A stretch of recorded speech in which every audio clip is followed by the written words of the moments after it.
বহরমপুরে তৃণমূল কর্মীকে কুপিয়ে খুন, মুখ্যমন্ত্রী আসার আগেই উত্তপ্ত জেলার রাজনীতি। মুর্শিদাবাদের বহরমপুর থানার রাজদরপাড়া গ্রাম পঞ্চায়েতের অন্তর্গত কুমড়োদাহঘাট এলাকায় একদল দুষ্কৃতী তৃণমূল অঞ্চলের নেতৃত্ব দায়িত্বে থাকা হায়াতুল্লাহ শেখকে ছুরি মেরে আহত করে, এমনটাই খবর আসছে। আবারও আপনাদেরকে জানিয়ে রাখবো, বহরমপুরে তৃণমূল কর্মীকে কুপিয়ে খুন, মুখ্যমন্ত্রী আসার আগে উত্তপ্ত জেলার রাজনীতি। মুর্শিদাবাদের বহরমপুর থানার একেবারে ঘটনা আপনাদেরকে জানাচ্ছি। রাজদরপাড়া গ্রাম পঞ্চায়েতের অন্তর্গত কুমড়োদাহঘাট এলাকার একদল দুষ্কৃতী তৃণমূলের অঞ্চলের নেতৃত্বে দায়িত্বে থাকা হায়াতুল্লাহ শেখকে ছুরি মেরে আহত করে।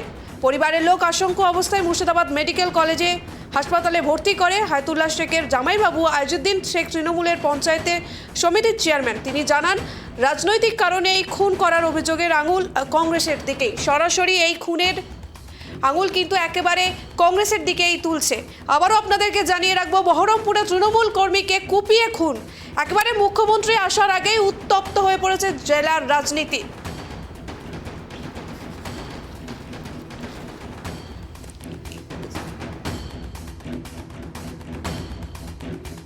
ছেলে আছে শহীদুল, তারপরে ওই ওষুধ দোকান কি নাম,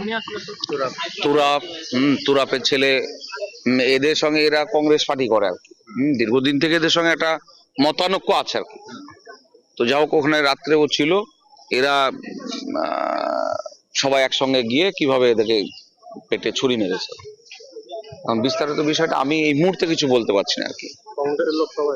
হ্যাঁ, কংগ্রেসের রাজনৈতিক কারণে কি খুন বলে মনে হচ্ছে না? মানে এই রাজনীতি তো করে ওরা, কংগ্রেসের লোকেরা, আমরা টিএমসির লোক, যার ফলে একটু তো মতানৈক্য ছিলই, আছেই আর কি। উনি কি করতেন? আপনার শালক লাগে? আমার শালা হচ্ছে, উনি টুকটাক ব্যবসা বাণিজ্য করে। পার্টির সঙ্গে মোটামুটি জড়িত। হ্যাঁ, পার্টির সঙ্গে যুক্ত আছে। একনিষ্ঠ তৃণমূল কর্মী ছিলেন। হ্যাঁ, কনিষ্ঠ তৃণমূল। হায়াতুল্লাহ শেখ। ওই ইয়েতেই বাড়ি আপনার? কুমড়াদাহ ঘাটেই বাড়ি। বাড়িতে দাঁড়িয়ে ছিল সেই সময় তাহলে? হ্যাঁ, ওইখানেই বাড়ির কাছে দাঁড়িয়ে ছিল। মানে কজনে এসে পেটে? আমি অ্যাকুরেট বলতে পারবো না কজন ছিল। হ্যাঁ, ওই তো বললাম যে ওই বাড়ির কাছে দাঁড়িয়ে ছিল, আর ওরা 4-5 জন একসঙ্গে এসে ওকে আক্রমণ করে, ছুরি মারে। ডাক্তার যা রিপোর্ট দিল তাতে তো নেই আর। যেমনটা আপনাদেরকে জানাচ্ছিলাম, বহরমপুরে তৃণমূল কর্মীকে কুপিয়ে খুন করার অভিযোগ উঠছে একেবারে কংগ্রেসের দিকে। সেই অভিযোগ তুলছে তৃণমূল নেতৃত্ব, একদম অভিযোগ উঠছে কংগ্রেসের দিকে। এই খুনের ঘটনায়, বহরমপুরে তৃণমূল কর্মীকে খুনের ঘটনার অভিযোগ কিন্তু উঠছে কংগ্রেসের দিকে।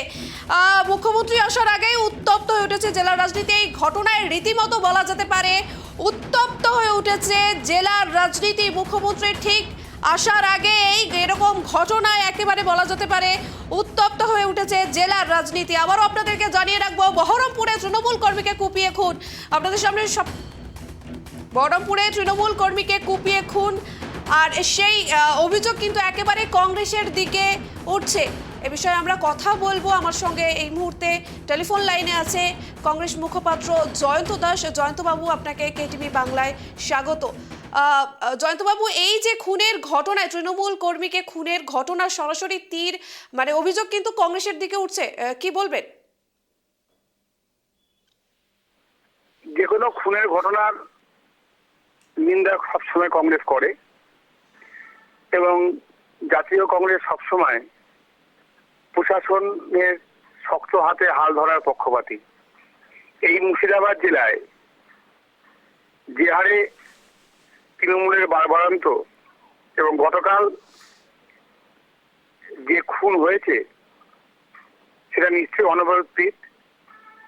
বহরমপুর পঞ্চায়েত সমিতির সভাপতি আইজুদ্দিন সাহেব, তার শ্যালক। আমরা এটুকু বলতে পারি,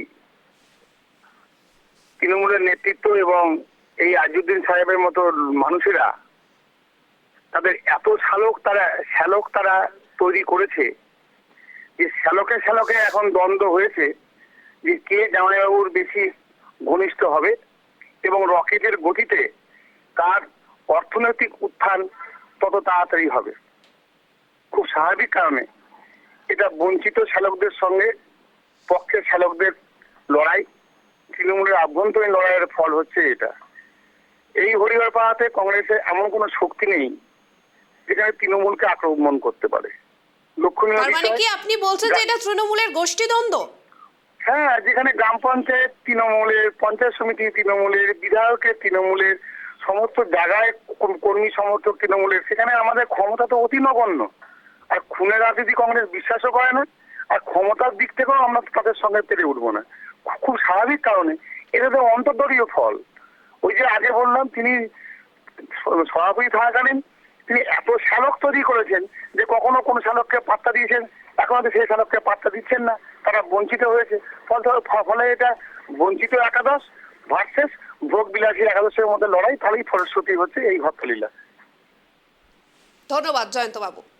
আমরা কথা বললাম কংগ্রেস মুখপাত্র জয়ন্ত দাসের সঙ্গে। তিনি সরাসরি এই অভিযোগকে নস্যাৎ করলেন এবং তিনি বললেন যে এই খুনের ঘটনা একেবারে তৃণমূলের গোষ্ঠীদ্বন্দ্বর দিকেই তিনিও সরাসরি অভিযোগ তুলছেন। আবারও আপনাদেরকে জানিয়ে রাখবো, বহরমপুরে তৃণমূল কর্মীকে কুপিয়ে খুন, একেবারে বলা যেতে পারে এই ঘটনায় মুখ্যমন্ত্রী ঠিক আসার আগেই ঘটনায় উত্তপ্ত হয়ে উঠেছে জেলার রাজ্য রাজনীতি।